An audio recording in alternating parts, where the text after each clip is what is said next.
সবথেকে সহজ ও খেতে সুস্বাদু নিরামিষ শুক্তো রেসিপি। করলা দেখে নাক সেটকানোর কিছু নেই, একবার খেয়ে দেখলে বারবার খেতে ইচ্ছে করবে।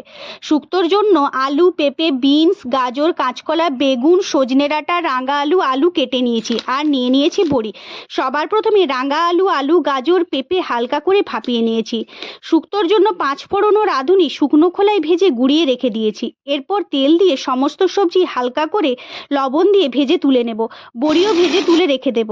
এরপর 5 ফোড়ন দিয়ে আদা বাটা, কাঁচা লঙ্কা, টমেটো দিয়ে একটু কষিয়ে নিয়ে লঙ্কা গুঁড়ো, জিরে গুঁড়ো দিয়ে তাতে সর্ষে ও পোস্ত বাটা দিয়ে মশলাটা ভালোভাবে কষিয়ে নিতে হবে। মশলা কষানো হয়ে গেলে সবজিগুলো দিয়ে দুধ দিয়ে ফুটিয়ে নিয়ে ওপর থেকে বড়ি ও করলা দিয়ে দিতে হবে।